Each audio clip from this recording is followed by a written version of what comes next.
Teaching Students with Special Needs in Inclusive Settings. Chapter 4. Managing and Differentiating Classrooms. The amount of students with special needs is rising, and more responsibility is placed on general ed teachers to provide an inclusive curricula that covers each individual student's needs, and creating such a classroom is one of the most demanding and difficult tasks placed on new teachers. With this increasing number of special needs students, it is up to the teachers to differentiate their methods of instruction. But what is differentiated instruction? Differentiated instruction is defined as a process to approach teaching and learning for students of differing abilities in the same class. The intent of differentiating instruction is to maximize each student's growth and individual success by meeting each student where he or she is and assisting the learning process. So when should you consider differentiating instruction? When you have one or more students who meet the following needs: students already identified as having a disability, students who are struggling in some fashion with the demands of school but who have not been and may never be identified as disabled, students who are trying to master the English language, students who are at risk for any number of issues and whose school lives and performance are impacted by outside factors, and students who are gifted and whose needs are as great as those with significant learning problems. However, their needs require a different type of attention. Once you've decided on differentiating instruction, there are 3 ways to go about it. First, to adapt the way the content is presented and the way students respond to instruction. You can modify the content, which refer to the actual changes made to the content itself, and you can accommodate the content to support students with various educational settings. There are also 2 varying levels of differentiating instruction that should be considered. The first is the global or macro level, which applies to the general level of education and provides features that are essential or beneficial to every student. Such examples of this level include giving students extra time on a test, providing notes for the students, or assigning them a project on a subject they are passionate about. The second level is the micro level, and addresses a student needs on an individual level. Some students will need individual adjustments, such as students with visual or audio impairments. There is a 5-step process that should be followed when you decide to differentiate your instruction. First, you must determine the need for differentiation. Although many students will benefit from differentiated instruction, the real challenge is for the teacher to assess which students need assistance and how that assistance should be given. Second, you must identify specific areas of need. Figure 4.1 on page 113 of your textbook can be used as a tool to isolate what specific areas the students will need assistance in. Next, implement various differentiation practices, making the least intrusive adjustments first. The least intrusive adjustments are the easiest to make and can be just as effective as large adjustments. A simple change in a student seating arrangement can minimize distractions. You must also monitor a student's progress. In order to know how well accommodations are working for a student, the teacher must collect data on the student's academic, behavioral, and social progress. Finally, you must evaluate and modify differentiation practices you have incorporated. All differentiation practices must be evaluated for their effectiveness, and decisions must be made whether to continue, terminate, or modify them. Now let's take a look at the 6 key components of differentiating instruction. First is setting differentiation. Setting is the physical environment that teachers manipulate to enhance the conditions for learning. Furniture arrangement and spatial organization can affect attitudes and conduct, and some features may need to be specially arranged. Preferential seating is the seating arrangement of the classroom. Classroom arrangement covers the placement of physical features in the classroom, such as shelves or supplies. Accessibility, such as making your classroom handicap accessible and keeping the classroom free of potential hazards. And finally, specialized equipment, which covers the use of tools such as wheelchairs, hearing aids, or even medical equipment for specific student use. Next is content differentiation.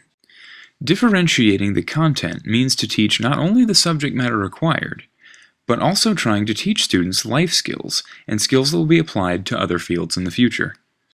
These include study skills, which are described as the specific skills that individuals employ to acquire, record, remember, and use information efficiently. Learning strategies are techniques that provide students with a method for using their own abilities and knowledge to acquire, organize, and integrate new information. Social skills, which are the ability to demonstrate behaviors that are socially desirable and to refrain from displaying behaviors that elicit negative responses within the context of two or more persons interacting.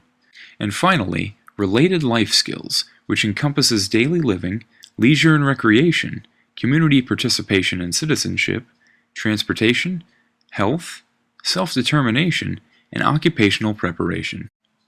The third aspect of differentiation is material differentiation, which includes the types of materials such as maps, globes, videos, or posters that are used to enhance the student's learning. It is important to use various materials because a student may not display the prerequisite skills necessary to handle the materials provided. Text-based materials may be difficult for students with reading disabilities, and options to overcome such a difficulty include reading the material aloud during class, simplifying the existing material, working with the student individually, or even using an audio tape.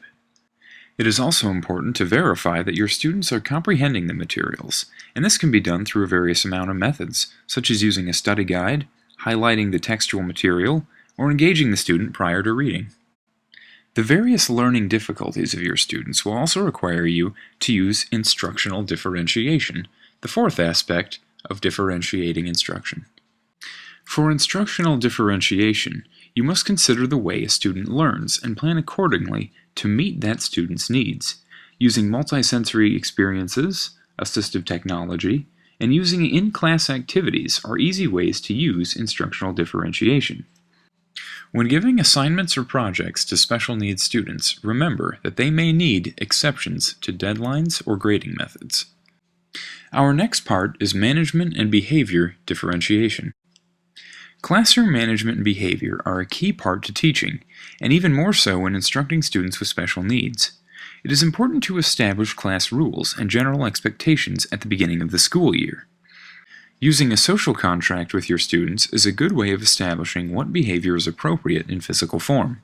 Depending on the age of your students, it may be important to establish classroom procedures for specific events, such as sharpening a pencil, using the restroom, or how to enter or exit the classroom. Having clearly defined procedures can be very important to a special needs student. As a teacher, you must be able to effectively manage the behaviors of your students, and it is important to have a behavior management plan to do so. Studies have shown that positive reinforcement, or the act of rewarding an individual after they have exhibited a positive behavior in the hope of encouraging more of such behavior, is an effective way of behavior management. But remember, your students are individuals, and what may be a reward for one student may have no sway over another, so you must adjust your reward systems to meet each student's needs. It is also possible to reward students when in groups based on the achievement of one individual or every individual within the group. Undesirable behaviors will occur in your classroom, and managing such behaviors is essential. While there are a variety of disciplinary actions one can take, the least intrusive interventions are the best way to begin. An example of this would be the natural consequences for an action, such as a student forgetting their permission slip being unable to attend a field trip, or a logical consequence, such as if a student forgot their lunch money and had to ask a fellow student or teacher to borrow some money, and has now put the individual in a state of imposition. Punishment is also a part of behavior management, and there are three main types of punishment. First, a reprimand is approaching the student and verbally informing them of their misbehavior. It should be done in a calm but stern voice without embarrassing the student, and informing the student on why their behavior was inappropriate.